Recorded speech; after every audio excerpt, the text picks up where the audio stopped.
علی بھائی دوسرا سوال یہ ہے کہ مجھے کیسے پتا چلے گا کہ اللہ تعالیٰ میری نمازیں اور باقی عبادات قبول فرما رہا ہے اور وہ مجھ سے راضی ہے؟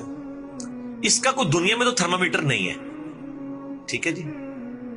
پیغمبر کی غیر موجودگی میں تو کسی کے بارے میں یہ ڈیسیژن دینا امپاسبل ہے، کیونکہ یہ غیبی خبر ہے نا۔ نبی علیہ السلام کے زمانے میں بھی کئی لوگوں کو نیک سمجھا گیا اور ان کے ساتھ کیا معاملات ہوئے ہیں۔ بخاری مسلم میں حدیث ہے کہ ایک بڑا بہادری کے جوہر دکھا رہا تھا میدان جنگ میں، نبی صلی اللہ علیہ وآلہ وسلم نے فرمایا یہ دوست کی ہے۔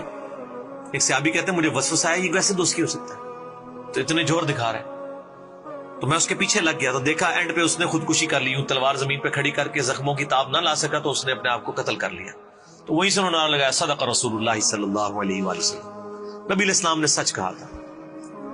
تو پھر آپ نے فرمایا بلال اٹھو اور اعلان کر دو کہ آخرت کا دار و مدار خاتمے کے اوپر ہے، اور بعض اوقات اللہ تعالیٰ فاسق سے بھی دین کا کام لے لیتا ہے۔ تو نبی علیہ السلام کی موجودگی میں بھی نہیں تھا پتہ چلتا جب تک نبی علیہ السلام کو اللہ وحی کے ذریعے نہ بتا دے اور آپ امت تک۔ آج تو ویسی کوئی ڈیسیژن نہیں کر سکتا۔ بہرحال بخاری اور مسلم کی حدیث ہے میں اپنے بندے کے گمان کے قریب ہوں، آپ پوری کوشش کریں اللہ سے اچھا گمان رکھیں، آپ کے لیے معاملہ ہو جائے گا آسان۔ بخاری مسلم میں حدیث ہے نبی علیہ السلام ایک دفعہ ایک جنازے پہ گئے تو وہاں آپ کی عادت تھی کہ جب دفنانے میں تھوڑا ڈیلے تھا تو آپ لوگوں کو وہ قبرستان میں واز کرنے لگ پڑے، اور آپ نے فرمایا یہ حدیث آپ کو شروع میں ہے نا مشکات میں عذاب قبر والے چیپٹر میں مل جائے گی، اور اس کے راوی مولا علی ہیں۔ وہ کہتے ہیں نبی علیہ السلام وہاں بیٹھے ہوئے تھے، آپ صلی اللہ علیہ وآلہ وسلم نے فرمایا جس کا تمہارے لیے جنت جس کی مقدر ہے وہ اللہ نے لکھ دی ہے، اس نے جنت میں ہی جانا ہے چاہے جو مرضی ہو جائے، اور جس کے لیے دوزخ لکھی جا چکی ہے اس نے دوزخ میں ہی جانا ہے چاہے جو مرضی ہو جائے۔ اب وہاں ہم بھی بیٹھے ہوتے تو ہم کہتے جو کچھ حضرت علی نے کہا، انہوں نے کہا یا رسول اللہ اگر یہ لکھا ہی ہوا ہے تو ہم کیوں اتنی مشقت اٹھا رہے ہیں، پھر ہم اپنے لکھے ہوئے اعتماد پہ اعتماد نہ کر لیں۔ یہ میں نے مسئلہ تقدیر والے لیکچر میں یہ ساری حدیث کور کی ہے، مسئلہ 104 ABC میں 104 ABC میں آپ صلی اللہ علیہ وآلہ وسلم نے فرمایا کہ نہیں تم کوشش کرتے رہو، تم میں سے جو جنتی ہوگا اس کے لیے جنت والے کام آسان ہوتے جائیں گے، اور جو دوستی ہوگا اس کے لیے دوست والے کام آسان ہوتے ہیں۔ اسیسمنٹ آپ دنیا میں کر سکتے ہیں، جو بندہ خوف خدا رکھتا ہے معاملات کو لے کے چلتا ہے، اسیسمنٹ ہے کہ وہ جنت کے راستے پہ اللہ نے اس کو چن لیا ہے اور وہ چل رہا ہے۔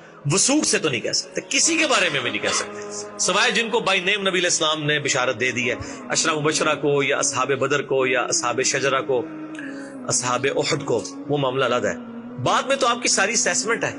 قیامت دن آپ دیکھیں گے، وہ ڈاکٹر سرار صاحب اکثر فرمایا کرتے تھے کہ بڑے بڑی جماعتوں کے امیر اور بڑے بڑے بزرگوں کی قیامت والے دن مٹی پلید ہو رہی ہوگی، جن کو دنیا بہت بڑا بزرگ مانتی ہوگی، اللہ کے حضور وزیر ہوں گے، کیونکہ دنیا نے مانا نا، اللہ کے حضور تو نہیں پتا تھا وہ کیا ہے، تو اللہ کو پتا ہے۔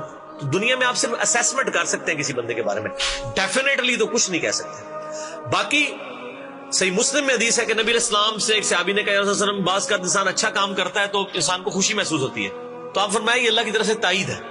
برے کام کے اوپر دل کے اوپر بوجھ رہنا، اچھے کام کے اوپر خوشی کا اظہار، یعنی دل سے اندر سے آواز آنا کہ بڑا اچھا کیا تم نے، یہ اللہ کی طرف سے تائید ہوتی ہے۔ کیونکہ مسلم شریف میں حدیث ہے ہر بندے کے ساتھ ایک شیطان اور ایک فرشتہ اٹیچ ہے، شیطان اس کو برائی کی طرف لگاتا ہے اور فرشتہ اس کو اچھائی کی طرف، اس کی حوصلہ افزائی کرتا ہے۔ ایک صحابی نے جرات کر کے پوچھا یا رسول اللہ آپ کے ساتھ بھی؟ فرمایا میرے ساتھ بھی تھا، لیکن اللہ تعالیٰ نے مجھے اس پہ قدرت دے دی اس حوالے سے کہ وہ مطیع ہو گیا، میرے ساتھ جو شیطان اٹیچ ہے وہ بھی مجھے نیکی کی طرف ہی بلاتا ہے۔ اسی لیے ہم کہتے ہیں کہ نبی علیہ السلام کے بعد کسی شخص کے لیے آپ یہ دعویٰ نہیں کر سکتے کہ وہ اپنے شیطان سے آزاد ہے، چاہے وہ بڑے سے بڑا امام، بڑے سے بڑا بزرگ، بڑے سے بڑا صحابی، کوئی بھی ہو جائے، آپ ڈیفینیٹلی اس کے بارے میں نہیں کہہ سکتے کہ اس کے کسی معاملے کے اندر شیطان کی دخل نہیں ہے۔ اور نبی کے بارے میں بھی جو ہمارا عقیدہ ہے وہ بھی ایسا نہیں ہے کہ نبی اپنی طاقت سے بچتا ہے، نبی کو بھی اللہ محفوظ کرتا ہے۔ قرآن میں نہیں آتا کہ یوسف علیہ السلام کے بارے میں اللہ تعالیٰ فرما رہا ہے کہ یوسف بھی قصد کر لیتا اس عورت کا؟ میں حیران ہو جاتا ہوں یہ پڑھ کے۔ عصمت انبیاء پہ مسئلہ 88A اور 88B دیکھ لیجیے آپ میرا۔ عصمت انبیاء کا جو عقیدہ پبلک میں مشہور ہے نا، یہ عقیدہ ٹھیک نہیں ہے، لیکن اس عقیدے کو اتنا راسخ کر دیا گیا، آپ اس کے خلاف آواز اٹھائیں نا تو لوگ آپ کو گستاخ رسول کہنا شروع کر دیں۔ یہ جنجوعہ صاحب بھگت رہے ہیں یہ کچھ، وہ یہ تو قرآن پاک یہ یاد لے کے لوگوں کے سامنے گئے کہ بھئی قرآن پاک میں تو انبیاء کی لغزشوں کا بیان ہوا ہے، آپ نے معصومیت کا کیا عقیدہ دیا ہے؟ معصومیت کا یہ والا عقیدہ نہیں ہے جو پبلک میں مشہور ہے۔ معصومیت یہ ہے کہ اللہ تعالیٰ ان کی اسپیشل پروٹیکشن کر دیتا ہے. اب مجھے بتائیں، اگر ایک بچے کو ایک عورت نے لے کے پالا ہو، اس بچے نے تو ہمیشہ اس کو ماں کی نظر سے دیکھا ہے نا، اس کے ذہن میں کبھی بھی اس عورت کے بارے میں برا خیال نہیں آئے گا، اگرچہ وہ غیر محرم ہے، لیکن ظاہر ہے وہ ماں کی نظر سے ہی اس کو دیکھ رہا ہے نا. جیسے ہم اپنی پھوپھیوں کو، اپنی چلے پھوپھی تو محرم ہے، اپنی مامی جو بوڑھی ہے وہ تو غیر محرم ہے نا، چچی بھی غیر محرم ہے، ہم کبھی نیگیٹو نظر سے تو نہیں دیکھ رہے ہوتے. لیکن قرآن میں آیا کہ جس عورت نے حضرت یوسف کی پرورش کی ہے ماں کی حیثیت سے، وہ جب بند سنور کے ان کو برائی کی طرف بلا رہی ہے، اور اللہ کیا کہہ رہا ہے؟ اس نے یوسف کا قصد کیا، یوسف بھی اس کا قصد کر لیتا اگر اللہ کی نشانی نہ دیکھتا.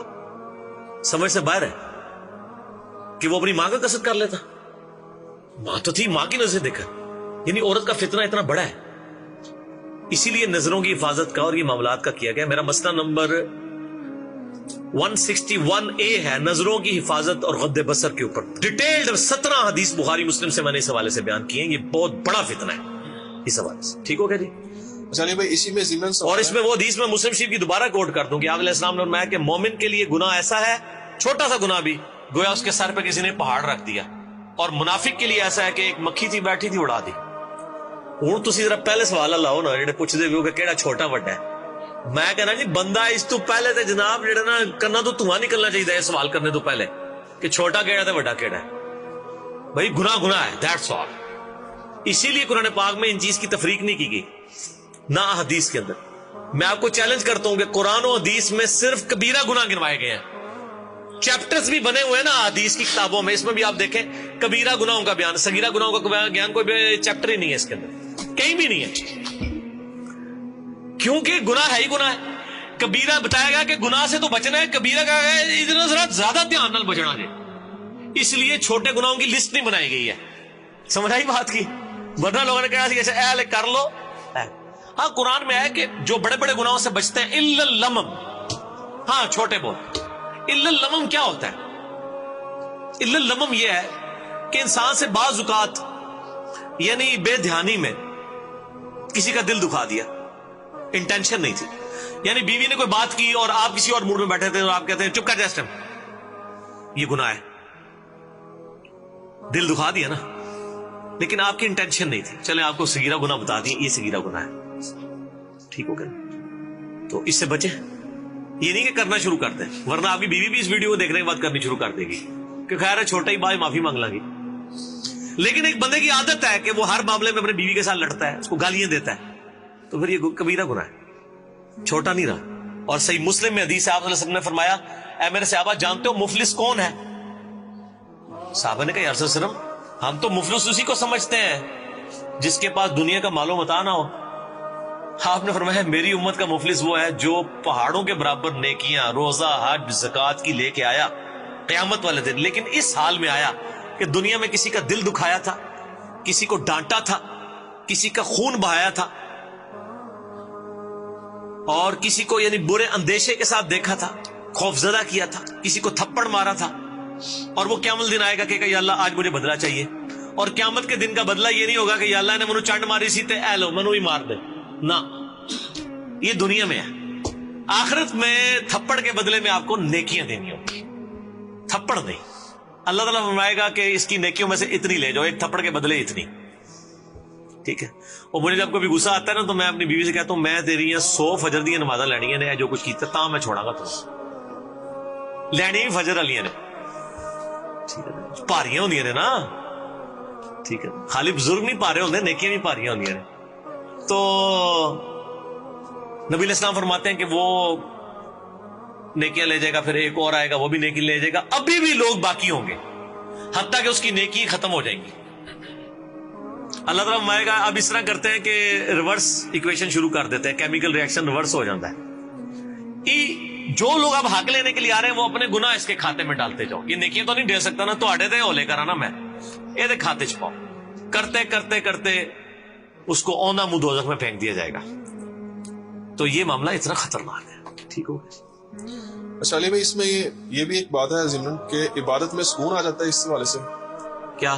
یعنی کہ قبولیت کے عبادت میں سکون تو ہندوؤں کو بھی مل رہا ہے، سکھوں کو بھی مل رہا ہے، قادیانیوں کو بھی مل رہا ہے، آپ ذرا ان سے پوچھیں. ٹھیک ہے، جو مزارات پہ جا رہے ہیں ان کو بھی سکون آ رہا ہے. وہ ماحول ہی اتنا زبردست ہوتا ہے، بالکل کھلا ڈلا ماحول ہوتا ہے، ہوا چل رہی ہوتی ہے، تو وہ آپ کو ملتا ہے، اس سے تو کوئی فرق نہیں پڑتا. وہ تو گورا جب بیچ کے اوپر کپڑے اتار کے سن باز لے رہا ہوتا ہے، وہ بھی سکون انجوائے کر رہا ہوتا ہے. سکون کے ساتھ تو تعلق ہی نہیں ہے. ٹھیک ہے، ہاں علمی سکون کہ آپ کا ذہن سیٹسفائی ہو کہ میں جو کچھ کر رہا ہوں یہ ٹھیک ہے. یہ گورے کو نہیں ملے گا، یہ قبر کے پجاری کو بھی نہیں ملے گا، یہ صرف اس کو ملے گا جس کے پاس دلائل ہوں گے کہ میں کتاب و سنت کے اوپر چل رہا ہوں کہ نہیں. اسی لیے میں کہتا ہوں کہ اپنی اپروچ کو آپ علمی اپروچ رکھیں، جذباتی نہ رکھیں. اور وہ غامدی صاحب کا جملہ مجھے بڑا پسند ہے کہ انہوں نے کہا کہ عبادت کرو تو صرف اللہ کی، اور عقیدت رکھو تو صرف محمد رسول اللہ سے صلی اللہ علیہ وآلہ وسلم. باقی کسی سے آپ عقیدت نہ رکھیں، اور وہ عقیدت بھی علمی ہونی چاہیے جو قرآن پاک میں سورہ یوسف میں آیا. نبی علیہ السلام فرما دو میں اور میرے صاحب علی وجہ بصیرت اس دین کے اوپر ہیں، اندھے بن کے نہیں ہے. ٹھیک ہے.